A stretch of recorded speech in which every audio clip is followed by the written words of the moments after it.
자, 7번 문제를 보도록 하겠습니다.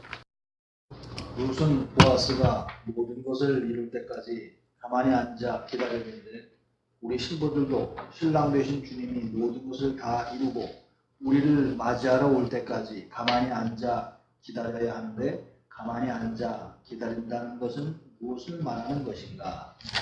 룻기 3장 18절. 이에 시어머니가 이르되 내 딸아 이 사건이 어떻게 될지 알기까지 앉아 있으라. 그러니까 우리가 가만히 있다는 것은 그냥 무의도식하고 가만히 있다는 건 아니겠죠. 그러니까 우리가 주님께서 하시는 것들을 바라다 보면서 우리도 해야 될 것들이 있겠죠. 그죠? 그냥 무작정 가만히 앉아 있는 것은 아닐 겁니다. 그죠? 자, 7번 문제는 룻기에 대한 문제예요. 그 다음에 8번 문제는 에스더에 대한 문제입니다. 근데 이 성경에서 이 이스라엘의 회복에 대한 얘기들을 이 룻기가 잘 보여주고 있어요. 그리고 에스더도 그렇습니다. 이것은 마지막 때의 어떤 그림들을 잘 보여주고 있다라고 볼 수 있어요. 그러니까 이 룻기라는 이 책을 통해서 하나님은 그 이방인들을 어떻게 받아들였는가 하는 것들을 이렇게 보여주면서 결국 그 마지막 때 이 이방인과 유대인 사이에 일어날 문제들을 잘 보여주고 있습니다. 이 나오미가 이방으로 갔잖아요, 그죠? 이방으로 갔어요. 이방으로, 그러니까 이 기근 때문에 흩어졌죠. 그래가지고 이 기근 때문에 나오미가 그 남편하고 두 아들하고 이 모압으로 가게 됐습니다. 이제 그런 것은 뭐냐면 이스라엘 백성들이 범죄하게 됨으로 말미암아 그 로마가 쳐들어오게 되고 이 세상이 흩어져 버리지 않았습니까? 그런 것들을 나타내는 거예요. 그런 그 이스라엘 백성들의 그 고난의 긴 시간들을 얘기를 하고 있습니다. 근데 이제 마침내 때가 돼가지고 이제 돌아와야 되는데 이 돌아올 때까지 이 나오미가 겪은 고통을 한번 생각해 보세요. 남편 죽었죠. 그 두 아들 다 죽었죠. 남은 게 누구만 남았어요? 그 자부 둘만 남았잖아요. 그죠? 그가 이 나오미가 겪은 고통이라는 것은 말로 다 할 수가 없는 것이죠. 세상에 남편도 잃고 자식도 잃고 뭐 무슨 소망이 있겠어요. 그래가지고 이제 이 돌아오게 됩니다. 돌아왔을 때 나오미가 왔다 그러니까 나오미라는 말이 의미가 뭔지 아세요? 기쁨, 희락 그런 말이에요. 그러니까 나오미라는 말이 기쁨이나 희락이라는 말인데 나오미가 왔다 그러니까 나오미라 그러지 말고 마라라 그러라 그러잖아요. 마라. 네, 쓴물, 괴로움 뭐 그런 거요. 그러니까 이 나를 괴로운 존재라고 얘기를 해라. 그러니까 너무너무 괴롭게 인생을 산 거죠. 그래갖고 이제 이 베들레헴에 풍요로움을 줬다 그러니까 나오미가 돌아오려고 그래요. 돌아오려고 그랬을 때 그 두 자부고 다 떠나라 그러잖아요. 너네 고향으로 돌아가라. 그랬을 때 룻이 한 얘기가 있죠. 우리 그거 굉장히 중요한 얘기죠. 룻기 1장 16절 17절을 한번 읽어볼까요? 룻이 이르되 내게 어머니를 떠나서 어머니를 따르지 말고 돌아가라 권하지 마옵소서. 어머니께서 가시는 곳에 나도 가고 어머니께서 머무시는 곳에서 나도 머물겠나이다. 어머니의 백성이 나의 백성이 되고 어머니 하나님이 나의 하나님이 되시리니 어머니께서 죽으시는 곳에서 나도 죽어 거기 묻힐 것이라. 만일 내가 죽는 일 외에 어머니를 떠나면 여호와께서 내게 벌을 내리시고 더 내리시기를 원하나이다 하는지라. 예, 그래갖고 이제 거기 18절까지도 좀 읽어주세요. 나오미가 룻이 자기와 함께 가기로 굳게 결심함은 보고 그에게 말하기를 그치니라. 네, 그랬죠? 이게 마침내 이게 룻이 그 어머니를 따르게 되는 것을 보게 되잖아요. 어머니 하나님이 내 하나님이 되고 또 어머니의 백성이 내 백성이 되고 어머니가 가는 곳에 나도 가고 어머니 죽는 곳에 나도 죽을 것이고 큰 결심을 하고 쫓게 되는 것을 보게 됩니다. 이게 뭐냐면 이스라엘 백성과 이방인의 관계를 나타내고 있는 거예요. 그러니까 이스라엘의 하나님을 이 이방인들이 자기의 하나님으로 믿게 되게 되는 것이죠. 근데 이것이 이제 이방인들이 하나님의 나라에 들어오게 되는 것들을 얘기를 보여주고 있는 것입니다.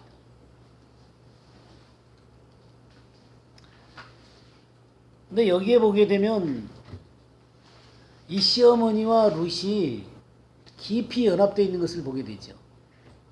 이런 관계로 연합이 돼야 되거든요. 근데 교회들은 어떻게 해왔었냐면 이렇게 이스라엘이 하나님 앞에 잘못됐으니까 이제 이스라엘은 버려졌고 교회가 그 자리를 대체했다. 이제 그렇게 얘기를 한단 말이에요. 그러나 이 룻의 태도는 그런 게 아니라는 거죠. 이렇게 그 이스라엘과 이 이방이 깊이 하나 된 모습을 보여주고 있습니다. 이게 그런 그림을 그리고 있는 거예요. 그렇게 해가지고 이스라엘 땅으로 돌아왔을 때, 아까 그 보아스가 그 모든 것을 이룰 때까지 가만히 있으라 그랬잖아요. 가만히 있으라. 그래서 보아스가 하는 그것이 굉장히 중요한데, 이 보아스를 가리켜서 이 룻기에서 뭐라고 얘기하냐면 기업 물을 자다 그렇게 얘기하죠. 기업 물을 자라고 하는 게 뭔지 아세요? 기업 물을 자가 뭐예요? 그러니까 뭐냐면 이 기업을 빼앗기잖아요. 그러니까 뭐 저기 그 가난해서건 여러 가지 뭐 어떤 형태로든 간에 기업을 뺏기잖아요. 그렇게 되면 그 사람이 가지고 있는 기업을 잃어버리게 된단 말이에요. 근데 그 기업을 하나님께서는 이스라엘 백성들한테 물려줄 때는 그 기업을 굉장히 소중히 여기세요. 그래서 계속해서 그 기업을 갖게 되기를 원해요. 그래가지고 그 친척들 가운데 가장 가까운 사람이 그 기업에 대한 대가를 치러줘야 돼요. 그 대가를 치러주고 그 기업에 있는 것을 사가지고 본래 사람들에게 돌려줘야 돼요. 이게 기업을 무는 거예요. 그러니까 값을 지불하고 사가지고 본래 주인에게 기업을 물을 수 있도록, 그러니까 기업을 이어갈 수 있도록 대신 물어주는 것을 얘기하는 거예요. 근데 이제 나오미의 이 남편인 누구예요? 그 이름이 이름이 뭐죠? 엘리멜렉이죠. 이 엘리멜렉의 이 기업을 이어가야 되는데 이 엘리멜렉의 기업을 물을 사람이 누가 있었냐면 또 한 사람이 또 있었어요. 근데 그 사람이 처음에는 모르겠다 그래 놓고는 포기를 합니다. 포기를 할 때 뭘 하냐면 이 성문에 앉아요. 이제 그 성에 이제 장로들하고 중요한 사람들이 거기 앉아요. 그럼 거기서 모든 일들이 다 결정이 되게 되는 거예요. 그래서 이제 성경에 보게 되면은 아브라함의 씨가 대적의 성문을 얻을 것이다. 뭐 그런 말 나오잖아요. 대적의 성문을 얻는다는 얘기는 이 성문에서 모든 것이 결정이 되기 때문에 대적의 성문을 얻는다는 얘기는 예수 그리스도가 오셔서 사단의 모든 권세를 굴복을 시키고 승리를 한다는 것을 나타내는 거예요. 그러니까 이게 성문의 의미거든요. 근데 이 성문의 의미인데 이 성문에 앉아가지고 얘기를 하는데 그 기업 물을 자가 뭐라 그러냐면 나는 기업을 물을 것을 포기를 하겠다. 이렇게 하면서 신을 벗는 거예요. 이제 기업을 무는 것을 포기를 할 때는 뭐를 표현해야 되냐면 신을 벗는 것입니다. 이 신을 벗는 게 뭔지 아세요? 신을 벗는 거. 신을 벗는 거 이제 신을 벗는 게 뭐냐면요. 포기하는 거예요. 포기하는 거. 아브라함이 모세한테 하나님이 나타나시잖아요. 하나님이 나타날 때 내가 선 땅은 뭐라 그래요? 거룩한 땅이니 내 발에 신을 벗으라 그러잖아요. 그 신을 벗는 것은 뭐냐면 이제 하나님 앞에 전적으로 굴복합니다라는 거예요. 하나님한테 내 포기하고 내 것 다 포기하고 하나님 앞에 전적으로 굴복합니다. 이게 신을 벗는 거예요. 그러니까 이 신을 벗는 것은 내가 기업물을 모든 그 권리를 다 포기합니다. 이 얘기예요. 그래서 그 사람이 신을 딱 벗으니까 누구예요? 보아스가 어떻게 해요? 예, 그 기업을 내가 묻겠다. 그래가지고 이제 그 대를 잇고 다 그런 모든 기업을 잇게 하기 위해서 룻을 아내로 이제 취하게 되게 됩니다. 우리는 이 장면을 보면서 결국 룻과 나오미는 하나로 연결되어져 있는 것이고, 그러니까 보아스는 왕 대신 주님을 나타내는 것이고, 그리고 베들레헴에서 웨딩 마차가 일어나게 되잖아요. 그러니까 주님은 베들레헴에서 탄생하셨잖아요. 그래가지고 이 왕 대신 주님과 이 보아스가 그것을 상징하게 되는 거고, 룻이 결혼하게 되는 것은 룻과 나오미가 한 세 사람이 돼서 주님과 이 진정으로 혼인잔치 가운데 들어가게 되는 것을 얘기를 하는 것입니다. 그러자 놀라운 일이 벌어지게 된 것이죠. 나오미가 어떻게 돼요? 본래 히락이라는 이름을 갖고 있었잖아요. 근데 마라라 그랬잖아요. 이 괴로운 삶을 경험했던 이 나오미가 나중에 어떻게 되냐면 한번 볼까요? 4장 14절 말씀부터 16절까지. 여인들이 나오미에게 이르되 찬송을 지으다 여호와께서 오늘 내게 기업 물을 자가 없게 하지 아니하셨도다. 이 아이의 이름이 이스라엘 중에 유명하게 되기를 원하노라. 이는 내 생명의 회복자이며 내 누군의 봉양자라. 곧 너를 사랑하며 일곱 아들보다 귀한 내 며느리가 낳은 자로다 하니라. 나오미가 아기를 받아 품에 안고 그의 양육자가 되니. 예, 이 아이가 누가 되는 거예요? 예, 다윗의 할아버지 오벳이 되는 것이죠. 오벳. 예, 오벳이 됩니다. 그러니까 완전히 나오미가 회복이 되어지게 되는 것을 보게 됩니다. 이것은 이스라엘의 회복을 나타내게 되는 거예요. 그러니까 이 룻기라고 하는 게 너무너무 아름답게 이스라엘의 회복에 대한 놀라운 그림을 보여주고 있는 책이에요. 그래서 참 이런 것을 보면 하나님께서는 이 구약 성경 곳곳에 이런 아름다운 그림을 남겨두셨다는 것이죠. 너무 재밌죠? 예? 예. 예.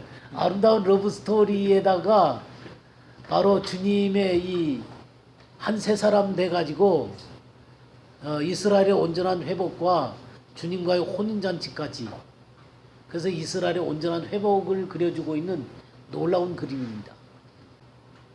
예. 뭐 어쨌든 그런 이스라엘 사람들의 헌신과 또 그 희생들이 있었기 때문에 복음이 이방으로 증거가 됐죠.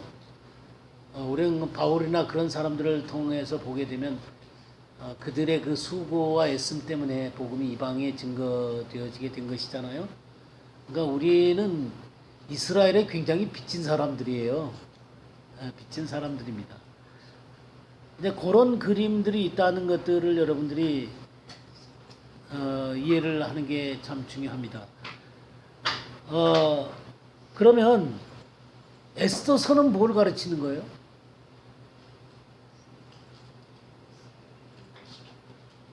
에스더서. 자, 에스더서를 보게 되면은 유대인들이 전부 다 몰살을 당하게 될 상황이잖아요. 그죠? 몰살을 당하게 될 상황 가운데서 누가 기도하러 들어가요? 에스더가 기도하러 들어가잖아요. 그가 에스더 4장 16절 한번 볼까요? 당신은 가서 수산에 있는 유다인을 다 모으고 나를 위하여 금식하되 밤낮 3일을 먹지도 말고 마시지도 마소서. 나도 나의 신령과 더불어 이렇게 금식한 후에 규례를 어기고 왕에게 나아가리니 죽으면 죽으리이다 하니라. 예. 그러니까 이 에스더가 이렇게 그 죽으면 죽으리다라고 하면서 기도의 자리로 들어가게 되는 것들을 보게 됩니다. 여기서요, 이 에스더서에서 전체적인 그림을 이렇게 보는 게 참 중요해요. 아수에로 왕은 그리스도를 상징한다고 생각할 수 있어요. 그리고 이 에스더는 교회를 상징하는 것이죠. 지금 이스라엘은 굉장히 위기 가운데 있습니다. 그럼 이 이스라엘이 회복되어지기 위해서는 뭐가 필요하냐면 교회의 기도가 필요한 거예요. 교회의 기도가 필요한 것입니다. 그래서 이제 나중에 이 완전히 이스라엘이 괴멸되어야 될 상황 가운데서 오히려 하만이 죽임을 당하게 되고 이 하만의 족속들이 이제 전부 다 죽임을 당하지 않습니까? 그러면서 이 모르드게가 등극을 하고 이스라엘 백성들이 구원을 받습니다. 이것은 뭐냐면 이스라엘의 회복을 얘기하는 것이죠. 이스라엘의 회복을 얘기하고 이스라엘의 번영을 얘기하고 있는 것입니다. 그러니까 이 에스더서도 그냥 단순한 얘기가 아니에요. 그런 이면 가운데 하나님께서 이 마지막 때의 그림을 여기다가 이렇게 넣어두시고 교회와 이스라엘 간의 이 밀접한 관계를 얘기해 놓았습니다. 우리가 지난번에 우리가 그 안성수양관에 가가지고 공부하면서 이방인들의 그 기도가 필요하다 그런 얘기 했었죠. 기억나십니까? 예레미야 31장 한번 보시죠. 예, 7절 말씀부터 보겠습니다. 7절 보면 7절 한번 읽어주시기 바랍니다. 나 여호와가 이같이 말하노라. 너희는 야곱을 위하여 기뻐 노래하며 만국의 머리 된 자를 위하여 외쳐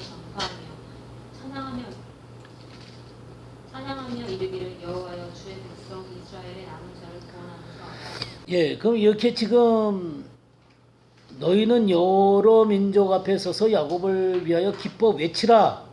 그러면서 주의 백성 이스라엘의 남은 자를 구원하소서 이렇게 기도하라 그랬습니다. 10절도 읽어주시기 바랍니다. 열방이여 너희는 나 여호와의 말을 듣고 먼 섬에 전파하여 이르기를 이스라엘의 흩어진 자가 그를 모으시고 목자가 그 양무리에게 행함같이 그를 지키시리로다. 예, 이방들한테 얘기하는 것입니다. 너희는 여호와의 말씀을 듣고 먼 섬에 전파하여 이르기를 이스라엘을 흩으신 자가 그를 모으실 것이다. 그러니까 이스라엘의 회복을 이렇게 선포하라고 얘기하고 있어요. 그러니까 이스라엘의 회복을 선포하라고 할 뿐만 아니라 남은 자를 구원하소서라고 기도를 부탁하고 있는 것들을 보게 됩니다. 이렇게 이방이 이스라엘을 위해서 기도할 것들에 대해서 얘기를 하고 있습니다. 그러니까 이 구약 속에 우리가 자세히 보게 되면 이 이방인과 이스라엘과의 관계가 아름답게 이렇게 그림으로 나타나 있는 것들을 보게 되고 절대로 성경은 이방인하고 이스라엘이 이렇게 딱 분리되어져 있는 그런 그림을 나타낸 적이 없어요. 우리가 성전에 대한 얘기를 하면서도 뭐냐면 이방인들이 이곳 와서 기도할 때 그 기도를 들어달라고 이곳을 향해서 기도할 때 들어달라고 솔로몬이 기도하잖아요.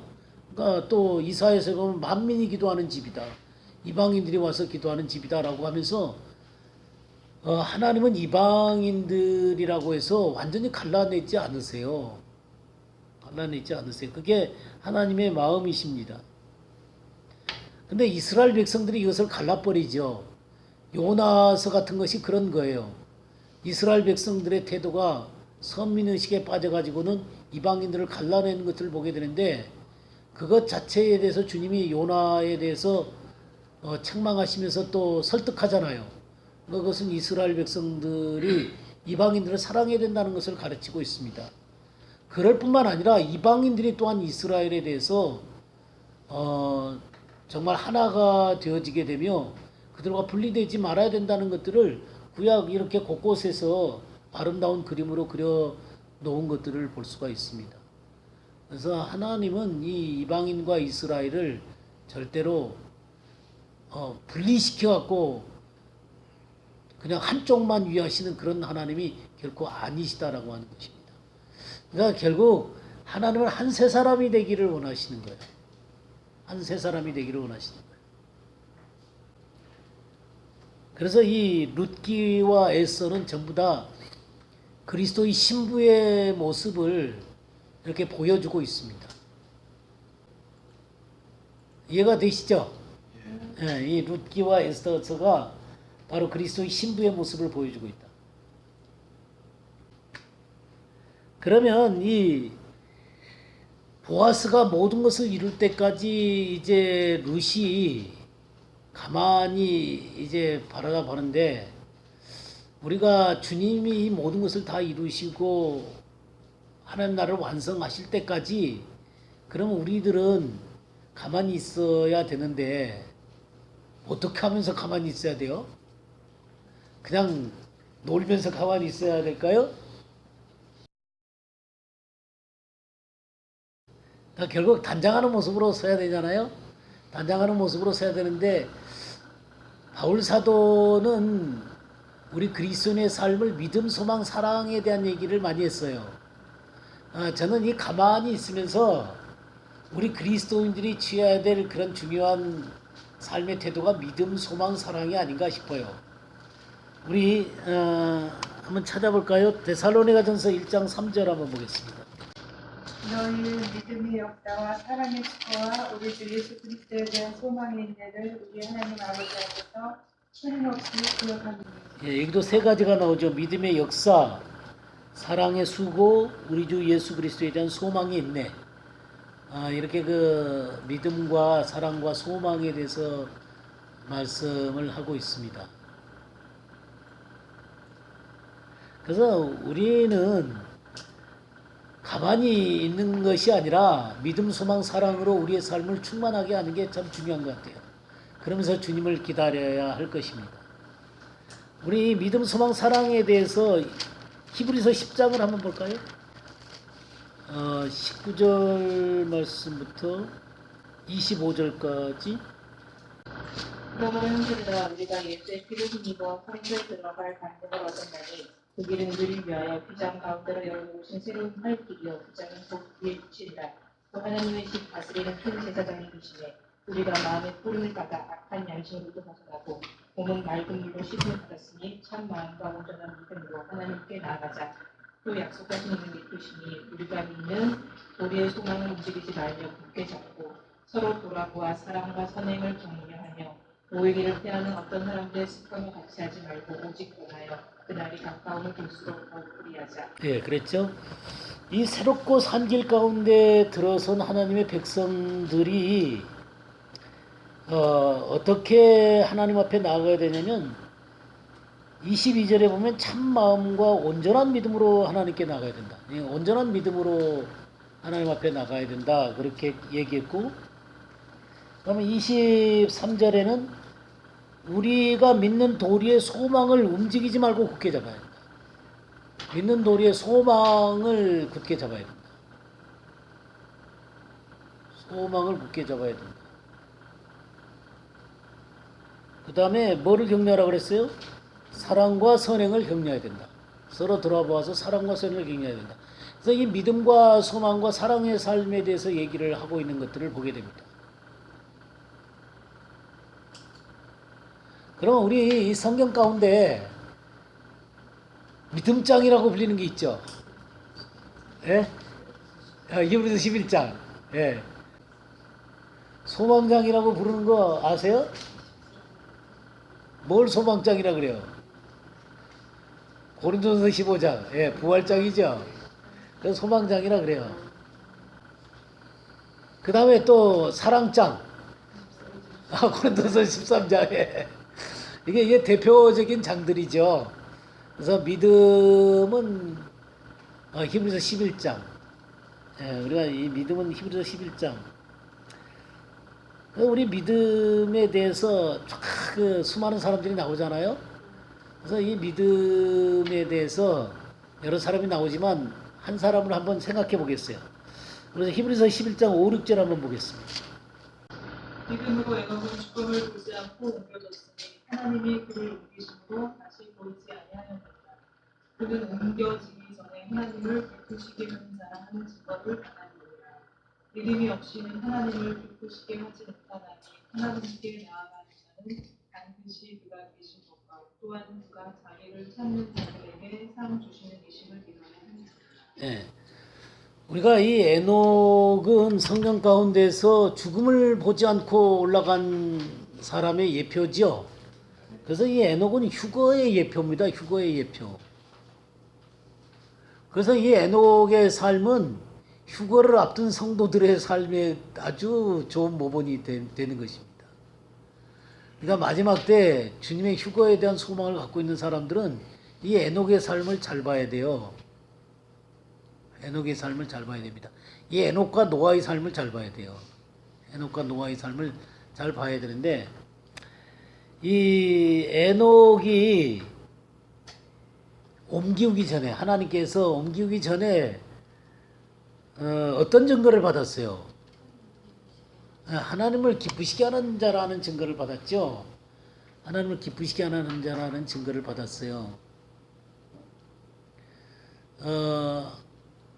그게 구약 성경에는 뭘로 나와요? 동행했다. 그러니까 하나님과 300년 동안 동행했다 그런 나와요. 동행했다. 그러니까 동행했다는 얘기는 300년 동안 하나님을 기쁘시게 했다는 얘기죠. 제가 설명한 거 기억나십니까? 두 마리 소를 갖고 밭을 가는데 밭을 갈기 전에 뭐 한다 그랬어요? 싸우기 시킨다 그랬죠? 싸운다. 그래갖고 어느 때까지요? 예, 한 마리 소가 굴복할 때까지 싸우게 하는 거예요. 그러면 한 마리 소가 굴복을 하게 되면 이 두 마리가 굴복을 안 할 때는 각자 가고 싶은 대로 가게 되는 거 갖고 이 결의를 갈 수가 없어요.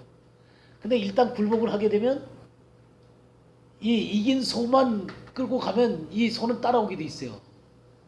이제 그런 것처럼 두 마리 이 소가 같이 갈 때는 굴복해야만 갈 수가 있는 거예요. 자, 주님하고 나하고 둘이서 같이 가는데 의합을 해야 되거든요. 의합을 해야 돼요. 우리 한 건데 볼까요? 아모스서 한번 보겠습니다. 아모스서 3장 3절. 두 사람이 뜻이 같지 않은데 어찌 동행하겠으며 예, 두 사람이 뜻이 같지 않은데 어찌 동행하겠냐. 맨날 뜻이 다른데 어떻게 동행을 하겠어요? 그죠? 옛날 성경은 의합해야만 동행할 수 있다 그랬어요. 의합. 뜻을 합해야죠. 그러면 주님하고 나하고 둘이서 뜻이 합해야 동행할 수가 있겠죠. 에녹하고 하나님하고 동행을 하는데 누가 뜻을 맞춰야 되겠어요? 하나님이 늘 야 에녹아 어떻게 하면 좋냐? 그 에녹의 뜻에 맞춰갖고 그렇게 살겠어요? 그거 아니죠? 그 에녹이 늘 하나님 어떻게 하면 좋아요? 그랬겠죠? 뭐 맨날 하나님 이렇게 하고 싶은데요. 그렇게 하시면 안 되죠.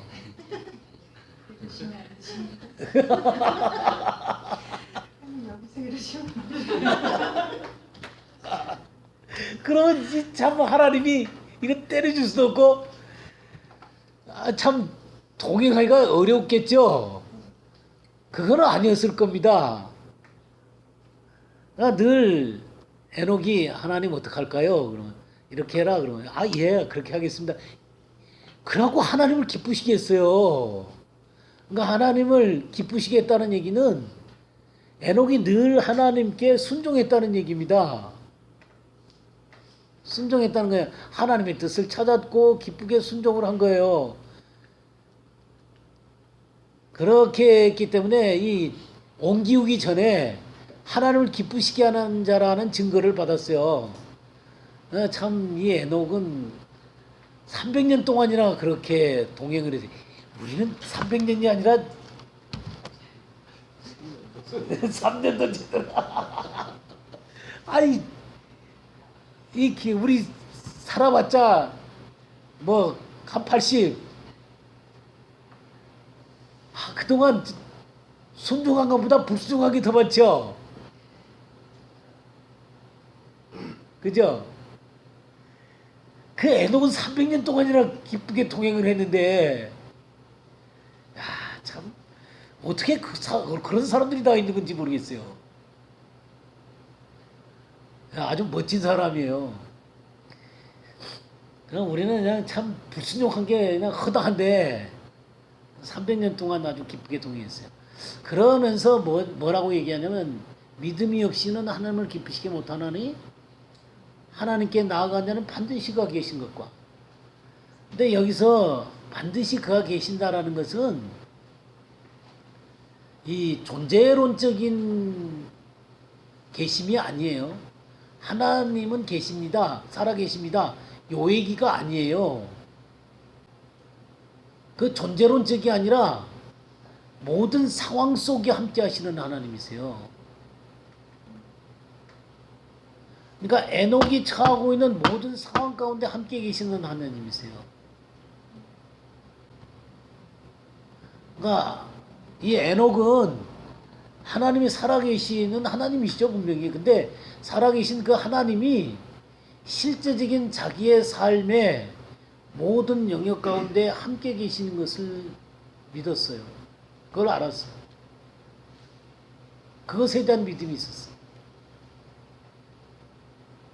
그가 그 모든 상황 가운데 하나님께서 상 주신이심을 믿었다. 상 준다는 게 뭐겠어요? 상 준다는 게 뭐겠어요? 하나님이 그 가운데 나타나신다는 거죠. 하나님의 뜻을 나타내시고, 하나님의 경륜을 나타내시고, 하나님의 영광을 드러내시고, 하나님이 하시고 싶으신 일들을 자유롭게 하셨다는 거예요. 그러니까 분명히 응답함으로 나타나셨다는 거예요. 그것은 에녹이 기대했던 것하고 다를 수도 있을까요? 어떨까요? 어떨 것 같아요? 같을 것 같아요. 네. 그러니까 어떤 인간적인 생각들이 있었다면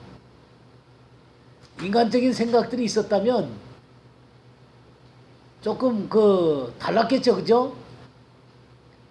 근데 에녹은 300년 동안이나 하나님을 기쁘게 했으니까 아예 자기 생각은 완전히 포기한 사람이 아닐까. 그죠? 예, 이래도 아이고 감사합니다. 저래도 감사합니다. 예, 하나님께서 우리들한테 응답을 하실 때 우리의 뜻과 다르게 응답하실 수도 있거든요. 그죠? 그거는 왜냐면 우리들이 너무 우리의 소원이 많이 남아있기 때문에 그러는 거예요. 그러니까 우리의 방식이 너무 많이 남아있기 때문에. 이게 너무 많이 남아가지고는 다르게 응답하면 왜 그러세요? 저한테 무슨 원가심정이 있으세요? 근데 김은석 집사님 말씀대로 에녹은 아예 포기된 사람 같아.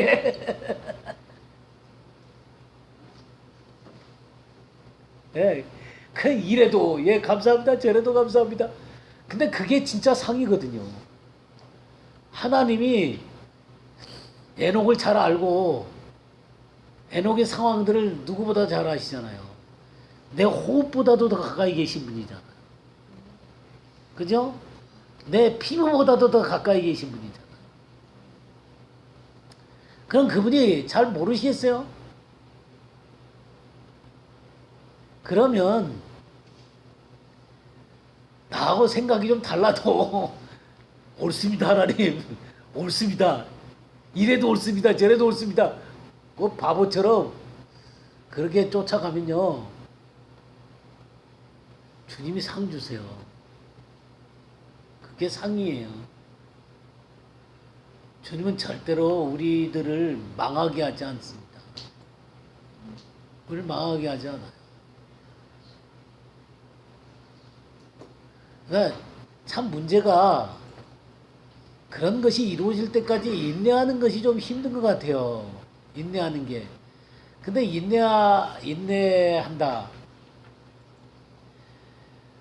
그게 지난주에도 제가 말씀을 드렸죠. 우리들이 갖고 있는 여러 가지 인생의 많은 문제들이라는 게 그냥 우리들의 삶 속에 켜켜이 쌓여 있었던 문제들이거든요. 예수 믿기 전에나 뭐 우리 조상 때부터라든가 아니면 뭐 우리 인생의 여러 과정 가운데서 켜켜이 쌓여 있는 문제들이거든요. 근데 그런 문제들이 그냥 단순간에 그냥 변해라 그러면 이제 저기 그 뭐 만화 영화 보면은 막 그 저기 만화 저기 보게 되면 그냥 그 요술방망이에 두드리면 그냥 쫙 다 변하듯이 갑자기 그렇게 다 변하는 게 아니잖아요, 그죠?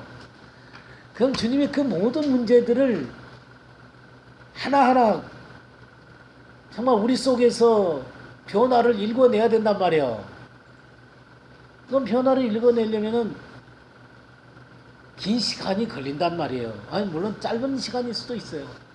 또 긴 시간일 수도 있는데 문제는 그런 것에 대한 믿음, 하나님에 대한 신뢰, 인내, 뭐 그런 것들이 필요한 것이죠. 그런 것들이 필요한 것이죠. 그러나 절대로 망하지 않는다는 것이죠. 주님은 우리를 어디까지 인도하실 것 같아요? 그래서 소망으로 인도해 가시는 거예요. 소망. 이 소망이 어디까지 갈 것 같아요? 여러분 소망 중에 뭐가 제일 바라세요? 천국에 대한 소망. 예, 천국에 대한 소망. 예, 그럴 수 있죠. 또 소망에 대해서 제일 바라시는 게 뭐예요? 예? 아, 그렇죠. 내 속에 주님의 형상이 이루어지는. 내 속에 주님의 형상이 이루어지는. 우리들의 이 소망의 가장 큰 소망이 내가 그리스도처럼 변하는 거죠. 내 속에 그리스도의 형상이 드러나는 거죠. 그래서 우리가 살아가면서 그리스도의 형상으로 변화되어져 가다가 마침내 부활의 소망 때는 어떻게까지 돼요?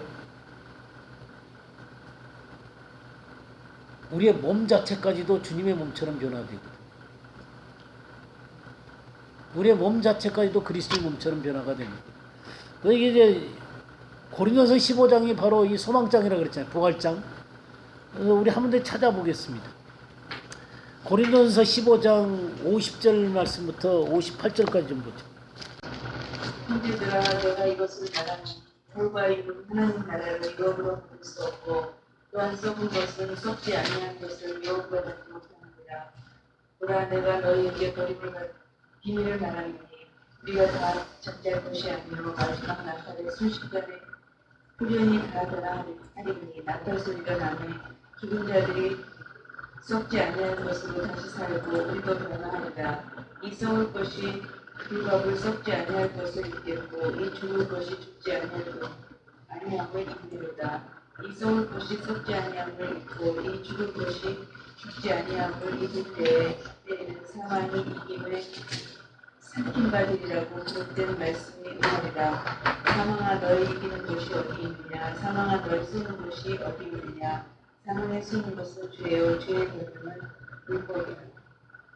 우리 주 예수 그리스도로 말미암아 우리에게 이김을 주시는 하나님께 감사하노니 그러므로 내 사랑하는 형제들아 간구하며 흔들리지 말며 항상 주의 일에 더 힘쓰는 자들이 되라.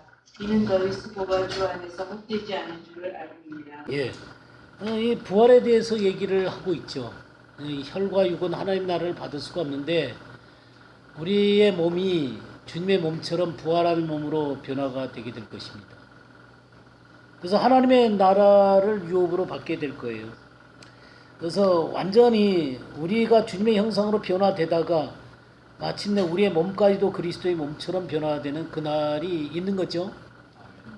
네, 그것이 우리들의 정말 커다란 소망이죠. 커다란 소망이에요.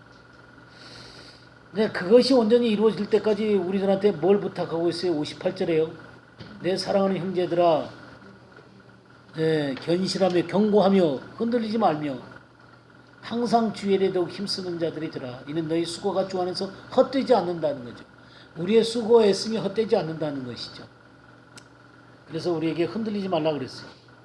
이 소망을 갖고 흔들리지 마라. 우리 주님 오실 때 우리는 주님처럼 변화될 것입니다. 자, 그러면 사랑장에 대해서 우리가 사랑을 한번 보죠. 고린도전서 13장 4절에서 8절 한번 보겠어요. 사랑은 오래 참고 사랑은 온유하며 지체하지 아니하며 사랑은 사랑하지 아니하며 교만하지 아니하며 불의에 행하지 아니하며 자기의 유익을 구하지 아니하며 성내지 아니하며 악한 것을 생각하지 아니하며 불의를 기뻐하지 아니하며 진리와 함께 기뻐하고 모든 것을 참으며 모든 것을 믿으며 모든 것을 바라며 모든 것을 견디느니라.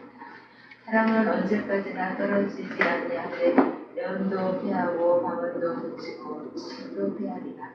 예. 여기 사랑은 그랬어요. 사랑이 뭐냐? 이제 사랑의 여러 가지 특성들을 얘기를 하고 있는 거죠. 고린도전서 13장 여기 보게 되면요. 하나하나 좀 보시겠어요? 사랑은 오래 참고 잘 참으세요? 그 다음에 온유하고 온유가 뭐예요? 온유가 어떤 분이 온유를 표현해 가지고 이제 온유라는 게 이제 조절된 기질이거든요. 조절된 기질. 자기의 기질을 조절하는 거예요. 그러니까 기질대로 살지 않는 거죠. 자기 기질대로 살지 않는 거예요. 그러니까 어떤 분이 이 온유를 표현하기에 두 배 사이에 있는 튜브다. 두 배 사이에 있는 튜브 같은 역할을 하는 게 온유다. 여러분 그 항구에 가보면 배하고 배들이 이렇게 묶여 있잖아요. 그러면 그 사이에 뭐가 있냐면 튜브 같은 게 있습니다. 안 보셨어요? 보셨죠? 이 튜브를 넣는 이유가 뭔지 아세요? 네, 서로 이게 부딪혔을 때 이게 깨지지 않도록 튜브로 하면 이게 서로 거기에서 튕겨 나가거든요. 그러니까 그게 온유와 같은 거다 그런 얘기죠. 이 기질이 다른 두 사람이 딱 부딪히는데 온유한 사람이 있으면 이게 안 부딪힌단 말이에요. 근데 기질대로 나가면 어떻게 해요? 최혜석 선생님, 기질대로 나가면 어떻게 돼요? 부딪히죠. 그러면 어떻게 돼요? 그러면 어느 한쪽이 부서지는 거예요.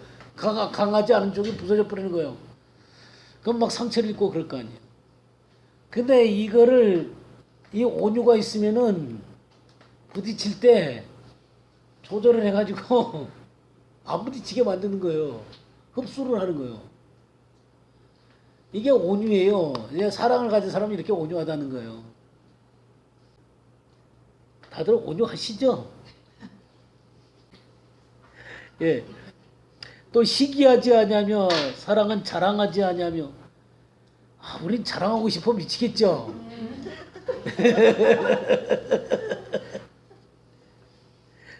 뭐 사촌이 논 사면 배가 아프다고 참 우리 시기심이 많죠.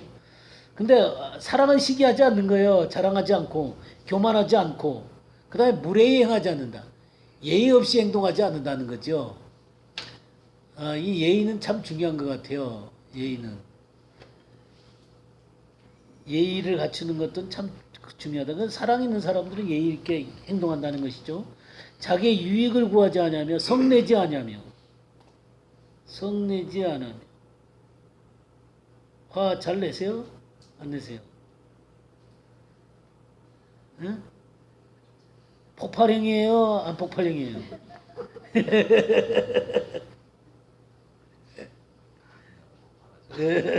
성대제하자며 악한 것을 생각하지 않으면 한번 잘못해봐. 두고두고 기억해. 그냥 때마다 일마다 기억해. 그랬지. 두고 보자. 그거 아니라는 거죠.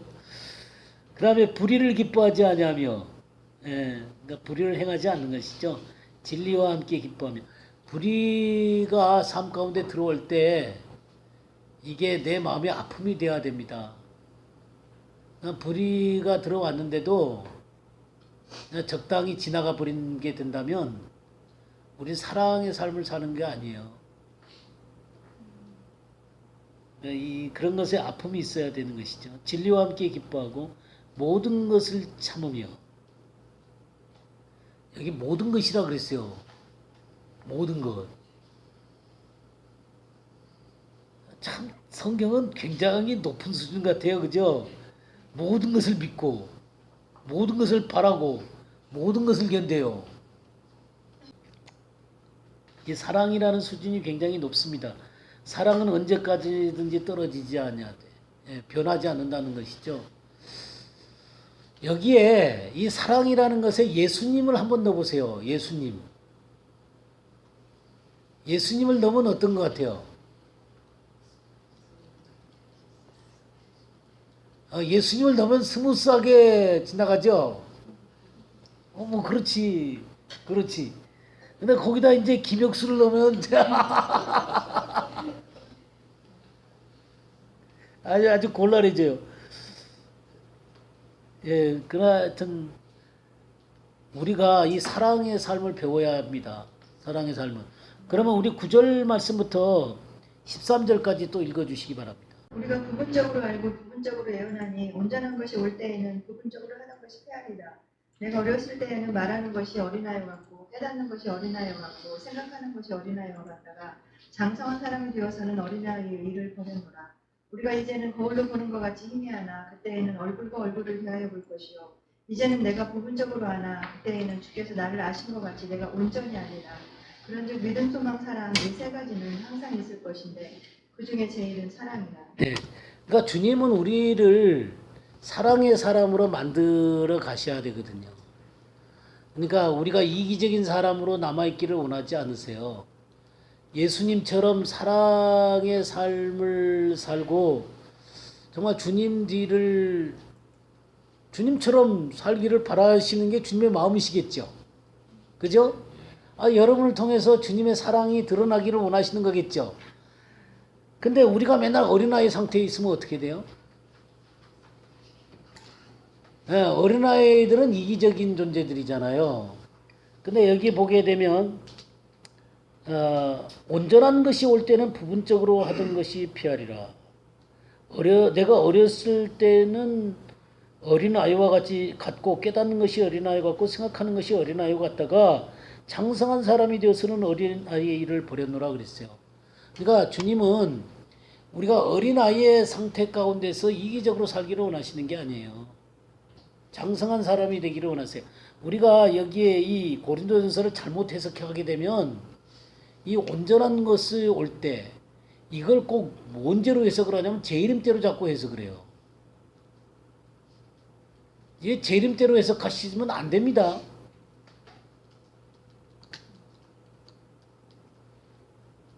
주님은 우리가 장성한 사람이 되기를 바라세요. 언제 장성한 사람이 되기를 바라세요? 재림 때? 아니, 전부 다 맨날 온전한 것은 재림 때만 자꾸 생각을 하는 것 같아. 아니에요. 그 성경은 우리들이 이 땅을 살아가면서 온전한 자로 살아가기를 바라세요. 제가 그런 성경 구절들 많이 보여드렸죠? 어딘지 기억나세요? 온전한 자. 우리 빌립보서 볼까요? 빌립보서 3장을 보게 되면요. 15절 말씀, 15절, 16절 한번 봐주세요. 그러므로 누구든지 우리 온전히 이룬 자들은 이렇게 생각할지니 만일 어떤 일에 너희가 달리 생각하면 하나님이 이것도 너희에게 나타내시리라. 오직 우리가 어디까지 이르렀든지 그대로 행할 것이다. 예, 여기 보게 되면 누구든지 우리 온전히 이룬 자들 그랬죠. 온전히 이룬 자들. 그러니까 이거는 재림 때 우리가 온전히 됐다 그 얘기가 아닙니다. 우리 온전히 이룬 자들이 있다는 거예요. 온전히 이룬 자들이. 그리고 우리 고린도전서 2장을 한번 볼까요? 6절. 그러나 우리가 온전한 자들 중에서는 지혜를 말하노니 이는 이 세상의 지혜가 아니요 또 이 세상에서 없어질 통치자들의 지혜도 아니요. 예, 여기 보게 되면 우리가 온전한 자들 중에서 지혜를 말한다 그랬어요. 이는 이 세상의 지혜가 아니요 또 이 세상에서 없어질 통치자들의 지혜. 이 통치자들, 이 번역이 잘못됐어요. 통치자의 지혜입니다. 사단의 지혜요, 사단의 지혜. 그러니까 사단의 지혜도 아니고 이 세상의 지혜도 아니에요. 온전한 자들 가운데 말하는 지혜가 있어요. 하나님의 지혜예요, 하나님의 지혜. 그러니까 이렇게 그 온전한 자, 그러니까 성경에는 이런 표현들이 분명히 나와 있습니다. 그리고 양육을 하는 중요한 이유, 그것에 대해서도 우리 골로새서를 한번 보겠어요. 1장 28절 29절을 한번 보겠어요. 우리가 그를 전파하여 각 사람을 권하고 모든 지혜로 각 사람을 가르치면 각 사람을 그리스도 안에서 완전한 지혜로 자로 세우려 함이니 이를 위하여 나도 내 속에서 능력으로 역사하시는 이의 역사를 따라 힘을 다하여 수고하노라. 예, 우리가 그를 전파하여 복음을 전할 뿐만 아니라 각 사람을 권하고 또 가르쳐요. 이렇게 권하고 가르치는 중요한 이유는 그리스도 안에서 완전한 자로 세우기 위해서요. 그래서 바울 사도는 이 일을 위해서 내 세계에서 능력으로 역사하는 그 성령의 역사를 따라서 힘을 다해서 수고했다 그랬어요. 그러면 이 온전한 자가 됐다는 건 뭔 얘기를 하는 거예요? 그리스도의 형상이 이루어진 자들이죠. 그리스도의 형상이 이루어진 자들이에요. 그러니까 적어도 예수 그리스도가 우리 안에 계십니까? 예. 예수님 우리 안에 계시죠? 반쪽짜리 예수님이 계시죠? 아, 그렇습니까? 예. 완전하신 예수님이 계시는 거죠? 완전하신 예수님이 계시는데 내 자신이 그 완전하신 예수님을 자꾸 가리니까 온전하게 드러나지 않는 거예요. 그러니까 예수님은 우리 안에서 온전하게 드러나기를 원하시려면 뭐가 처리가 돼야 돼요? 우리 육신이 처리가 돼야 돼요. 여러분들 육신을 그대로 남겨두시면 절대로 승리의 삶을 살 수가 없습니다. 주님은 우리의 육신을 다루세요. 그래야만 세상과 짝하지 않는 사람을 만들 수가 있어요. 그러니까 많은 사람들이 신앙생활을 하면서 육신이 연약한 거로 얘기를 해요. 육신이 연약한 거로. 그 사람은 그 얘기를 하면요, 뭐를 폭로를 하고 있냐면 나는 육신적인 사람입니다라는 걸 폭로하는 거예요. 성경에 육신적인 사람을 뭐라 그랬어요? 성경에 육에 속한 사람, 육신에 속한 사람, 성령에 속한 사람, 이게 달라요. 뭐 성령에 속한 사람은 성령을 따라 사는 사람이니까 이해가 쉽겠지만 육에 속한 사람하고 육신에 속한 사람하고 다릅니다. 그러니까 예수님은 믿었지만 육신대로 사는 사람이죠. 그러니까 예수님을 믿었으면 내 안에 누가 들어오신 거예요? 예수님이 들어오신 거잖아요. 그러면 예수님을 따라 살아야죠. 근데 여전히 육신을 따르고 있으면 그 사람은 그리스도 안에서 어린아이라 그랬어요. 우리 고린도서 3장을 한번 보죠. 3장 1절에서 4절까지 한번 보겠습니다. 형제들아, 내가 신령한 자들을 대함과 같이 너에게 말할 수 없어서 육신에 속한 자 곧 그리스도 안에서 어린아이들을 대함과 같이 하노라.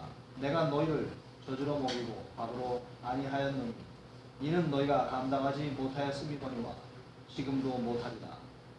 너희는 아직도 육신에 속한 자로다. 너희 가운데 시기와 분쟁이 있으니 어찌 육신에 속하여 사람을 따라 행함이 아니냐. 예, 여기에 육신에 속한 사람 나오죠? 근데 그 앞에 2장을 한번 볼까요? 2장 14절 15절도 좀 읽어주세요. 육에 속한 사람은 하나님의 성령의 일들을 받지 아니하나니 이는 그것들이 그에게는 어리석게 보이며 또 그는 그것들을 알 수 없나니 그러한 일은 영적으로 분별되기 때문이라. 신령한 자는 모든 것을 판단하나 자기는 아무에게도 판단을 받지 아니하느니라. 예, 여기 육에 속한 사람 그랬어요. 육에 속한 사람. 육에 속한 사람. 이 영어로 보면 the person without the spirit 그랬어요. 성령이 없는 사람. 그러니까 성령이 없는 사람이에요. 그러니까 세상에 속한 사람이죠. 세상 사람이 세상 사람. 이 사람은 성령의 일을 받지 않습니다. 그러니까 하나님하고는 관계가 없는 사람이에요. 맞죠?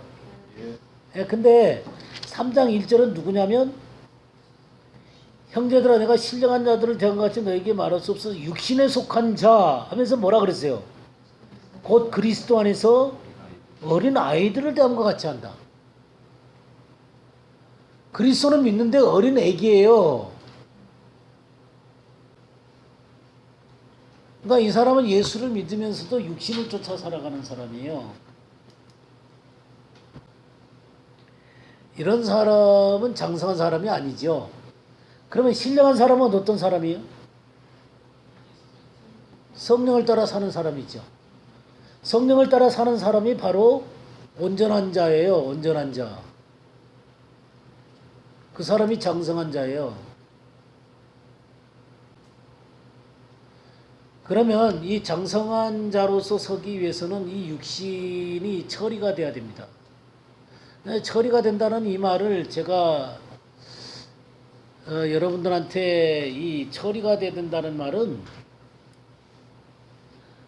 우리가 100% 육신과는 아무런 상관없는 자가 됐다라는 의미는 아니에요. 100% 육신과는 아무 상관이 없는 자가 됐다는 의미는 아닙니다. 그러나 적어도 뭐냐면 육신의 욕구가 올 때 그것을 거절할 줄 아는 사람입니다.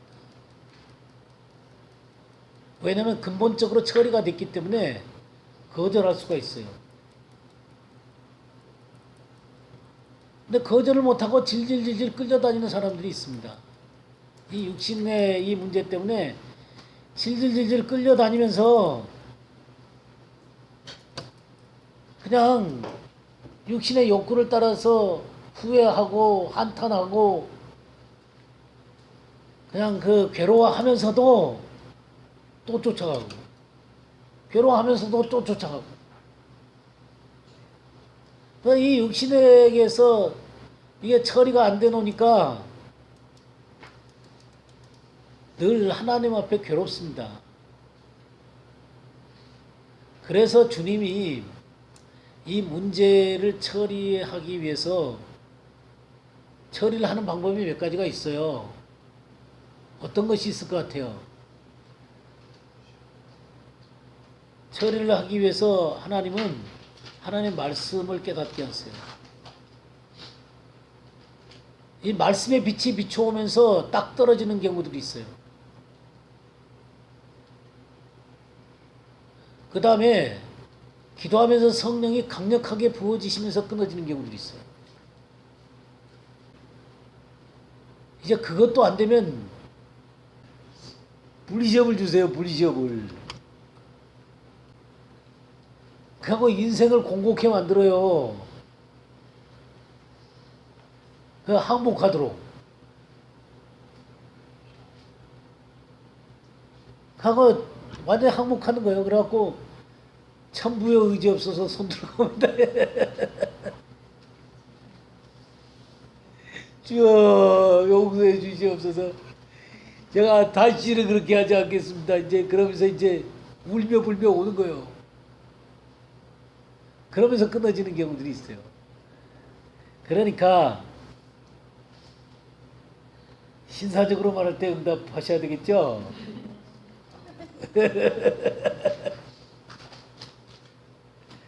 그러니까 이렇게 말씀을 공부하는 시간에 여러분들이 공부할 수 있다는 건 여러분들한테 얼마나 큰 특권들인지 모르세요. 이 말씀에는 굉장한 능력이 있어요. 내 말이 불 같지 않냐냐? 내 말이 방망이 같지 않냐냐? 반석을 쳐서 부스러뜨리면 방망이 같지 않냐냐? 그랬잖아요. 그러니까 이 하나님의 말씀이 아마 여러분도 경험하실 거예요. 이게 비처럼 때때론 이 가는 이슬처럼 우리에게 오는 것처럼 보이지만 이 시간이 지나면 우리 육신이 이 비에 녹아 있다니까. 나도 모르는 사이에 부서져 있다니까. 그 내가 이 말씀의 이게 그 가르침 속에서 나도 모르는 사이에 바뀌어져 있는 자신들을 보게 되는 거예요. 이게 말씀의 능력이요, 이게. 그런 거 안 느끼세요? 느끼시죠? 예. 네. 이게 말씀의 능력이에요. 많은 경우에요. 왜 그러냐면 이 말씀이 제대로 들어오지 않으면 우리가 옛날에 가졌던 여러 생각들이 정돈이 안 돼 있어요. 그래서 이 정돈이 안 된 우리들의 혼적인 사고에 의해서 우리도 모르는 사이에 갈팡질팡하고 살아요. 근데 말씀을 공부하게 되면 이게 이제 쫙 하나님 앞에 서게 되거든요. 그러면서 잡된 생각들이 떨어져 나가는 거예요. 혼란스러운 것들이 질서를 잡게 되는 거예요. 그럼 그것만으로도요, 우리의 삶 가운데 육신적인 것들이 마구마구 떨어져 나가요.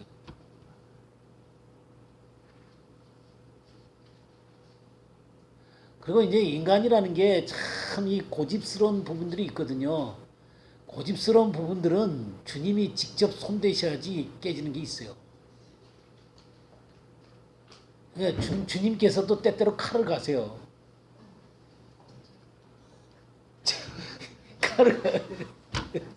때때로 칼을 가세요. 저거 어떻게 저거 처리를 하지? 예, 예, 예, 수술을 하죠. 수술을 한단 말이에요. 그 주님이 깊이 아주 주님이 그냥 그 능하신 손 아래 이렇게 그냥 주님 누르세요.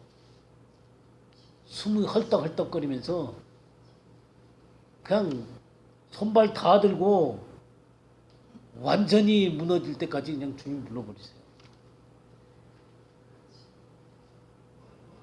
그리고 나서 주님 앞에 서게 되면 새로운 차원으로 들어가게 됩니다. 참 주님은 다양한 방법으로 우리의 삶 가운데 역사를 하세요. 그렇지만 주님은 우리를 뭐를 만드시기 원하냐면 장성한 사람이 되기를 원하세요. 장성한 사람. 그래서 이 고린도전서 다시 돌아오시게 되면 13장 돌아오시게 되면 이렇게 어린아이 갖다가 11절 어린아이 갖다가 장성한 사람이 되어서는 어린아이를 버리잖아요. 우리가 지금은 거울로 보는 것 같이 희미하나 그때는 얼굴과 얼굴을 대하여 볼 것이요. 그러니까 지금 이 어린아이 때는 희미하게 보여요. 모든 게요. 하나님의 말씀이라든가 하나님의 세계가 희미하게 보입니다. 그런데 놀랍게 장성한 사람이 되면요 점점 뚜렷해져요. 얼굴과 얼굴로 보는 것처럼 하나님의 말씀도 하나님의 세계도 분명하게 보이기 시작합니다. 그래서 내가 부분적으로 아나 그때는 주께서 나를 아신 것 같이 내가 온전히 알리라. 그래서 이 온전히 안다는 걸 물론 우리가 재림 때 재림 때 주님이 100% 아는 것처럼 우리도 100% 알게 되겠죠. 그러니까 그렇게 되겠지만 우리가 온전한 자로 성죽되어져 갈수록 주님의 세계가 온전히 보여진다니까요. 그래서 우리가 그 베드로 후서 1장 하면서 너희 마음에 샛별이 떠오르기까지 주의하는 것이 가하다 그랬잖아요. 그죠? 예? 날이 새어서 너희 마음에 샛별이 떠오르기까지 이것을 주의하는 것이 주의해라 그게 말씀하셨는데 이게 날이 새어가는 거예요. 날이 새어간다는 건 점점 뚜렷해져 간다는 거예요. 샛별이라고 하는 건 새벽별이죠. 주님이 우리 마음에 환하게 떠오르시는 거예요. 주님은 우리가 그런 자가 되기를 바라세요. 그래서 이 사랑이 있어서도 주님은 그렇게 온전한 자들이 되기를 바라시는 거예요. 이게 장성한 자들이죠.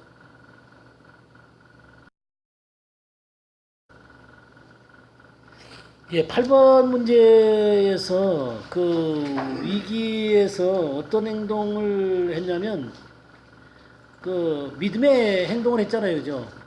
결단의 행동을 하신 거죠. 이 에스더가 죽으면 죽으리라 그러면서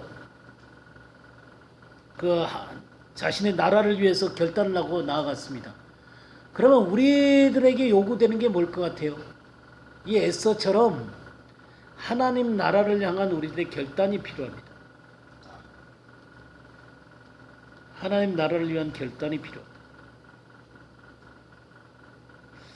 우리 빌립보서 1장 20절 21절 한번 볼까요? 나의 간절한 기대와 소망을 따라 아무 일에든지 부러워하지 아니하고 지금도 전과 같이 온전히 담대하여 살든지 죽든지 내 몸에서 그리스도가 존귀하게 되려 하나니 이는 내게 사는 것이 그리스도니 주는 것도 유익. 예, 이 바울 사도의 소망은 그리스도가 내 몸에서 존귀하게 되는 것이었습니다. 그래서 죽는 것도 유익하다 그랬어요.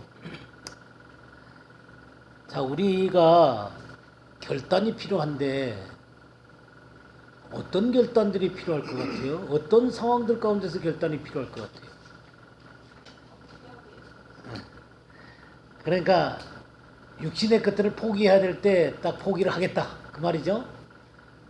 순교의 자리에서는 어떻게? 그 상황에서 어떤 선택을 할지는 지금은 잘 모르겠어요. 아이 지금부터 해요. 그냥 믿음으로 해, 믿음으로. 네, 근데 뭐 죽음 앞에서도 예수님 선택하는 게 맞는 것 같아요. 그죠? 그러니까 우리가 우리의 죄를 버리는 결단도 해야 되잖아요. 그죠? 죄를 버리는 결단. 그럼 우리 육신을 포기하는 결단도 해야 되죠. 근데 주님이 그런 것만 아니라 어떤 사람은 이제 사역의 부르심을 받을 때 그 사역으로 자기 자신이 결단할 수도 있겠죠. 그죠? 믿음의 결단들을 해야 되잖아요. 또 뭐 선교를 가라. 그러면 선교를 가야 되는 그런 것 가운데 결단을 해야 되겠죠.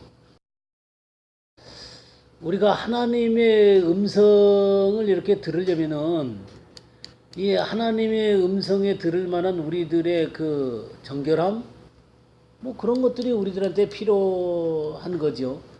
그러니까 그래야지 하나님의 음성이 우리한테 잘 들려올 수 있지 않을까요? 들려오겠죠. 제가 가만히 이제 우리 예평을 생각을 하면서 하나님이 왜 예평을 세웠을까? 뭐 저는 그런 생각을 가끔 합니다. 그래서 주님 왜 예평을 세우셨어요? 그건 주님이 저한테 뭐라 그러냐면 그건 내가 알아서 너는 뭐 하냐면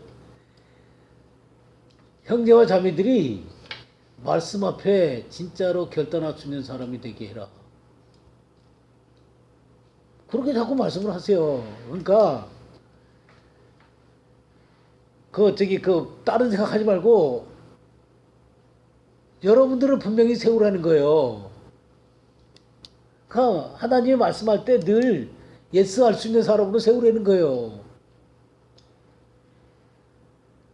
뭐 그 다음에 주님이 핸들을 하면 주님이 하는 거겠죠. 근데 나한테는 그런 고난을 안 주세요. 그러면서 진짜 하나님의 사람들을 세우라는 거예요. 그냥 말씀 앞에 언제든지 굴복할 수 있는 사람. 저는 그것을 진짜 순종을 하고 하는 거예요. 하여간 저는 여러분들이 어린 양의 신부가 되도록 하여튼 최선의 노력을 다하고 아마 주님이 말씀할 때 그냥 100% 순종하면서 예 주님 알았습니다 하고 쫓아갈 수 있는 그런 사람들이 되어졌으면 좋겠어요. 늘 그 주님은 행동을 하실 때 주님은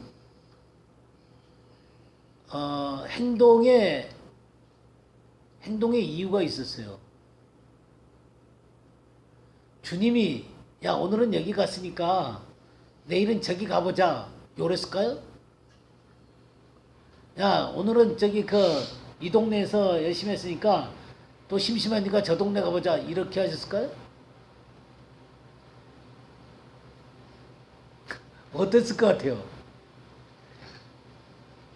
주님의 행동은 그가 공생에 들어서시면서 주님께서 3년간 사역을 하실 때 분명한 어떤 목적들을 향해서 걸어가셨겠죠. 그죠?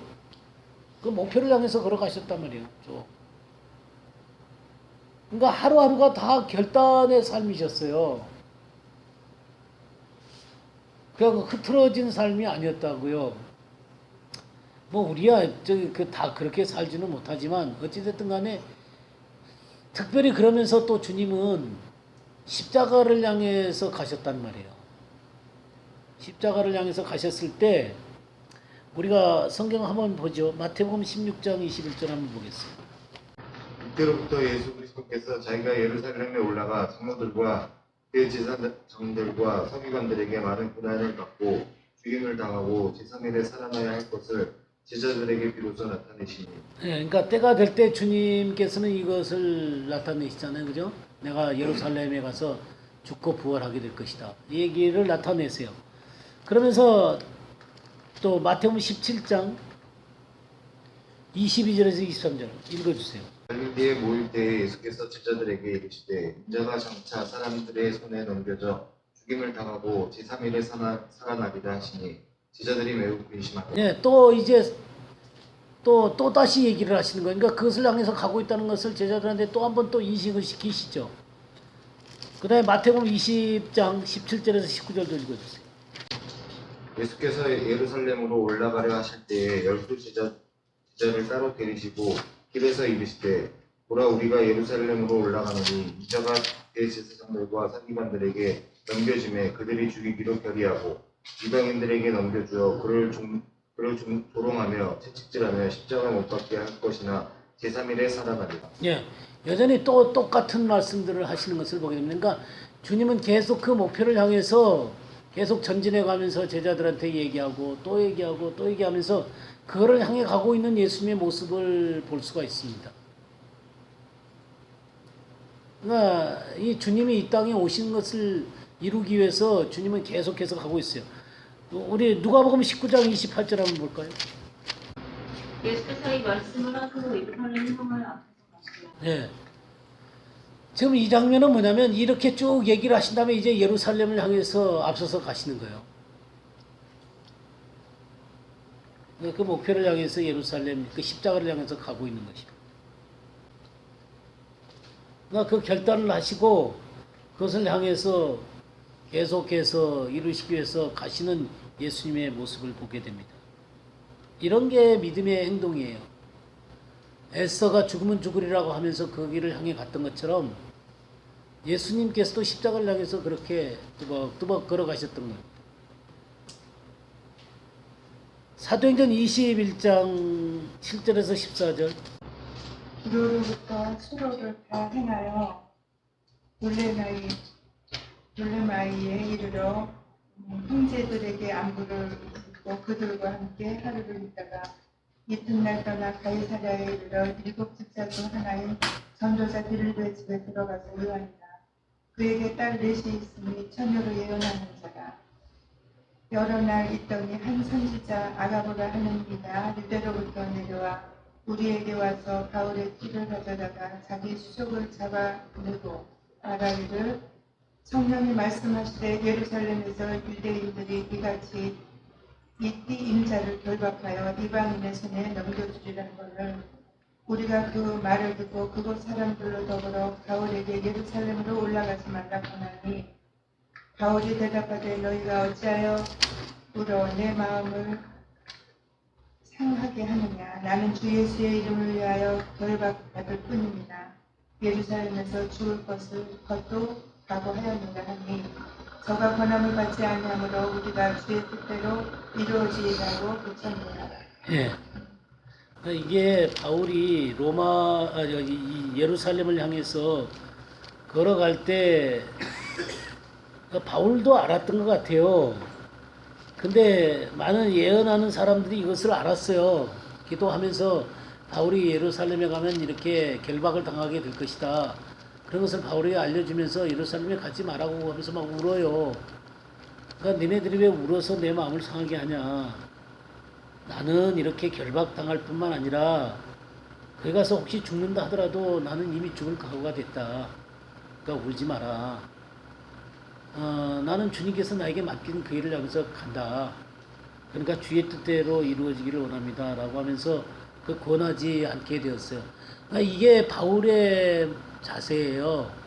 그러니까 하나님이 이 바울이라는 사람에게 그 예루살렘으로 올라갈 마음을 주셨고 또 그것이 여러 가지 대가가 지불되어짐에도 불구하고 이 바울이라는 사람이 뚜벅뚜벅 그것을 걸어가는 모습을 보게 됩니다.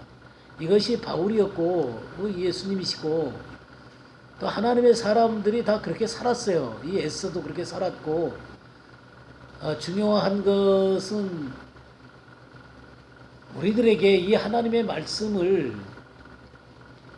이렇게 배우고 또 정말 마지막 때 우리로 어린 양의 신부로서 우리 자신을 서게 하도록 이렇게 가르치시는 것은 우리가 믿음의 결단들을 할 수 있는 사람으로 세우시는 거예요. 그냥 우리 자신의 귀나 즐겁게 하고 또 하나님 말씀 아니까 좋은 그런 게 아니라 정말 하나님의 사람으로 또 어린 양의 신부로 주님께서 원하시는 그때 언제나 이 믿음의 결단들을 하고 죽으면 죽으리라 하고 나아갈 수 있는 사람으로 세우시려고 하는 거예요. 이런 결단들이 신부인 우리들 마음 가운데 있으셔야 됩니다. 알겠죠? 오늘은 여기까지 하죠.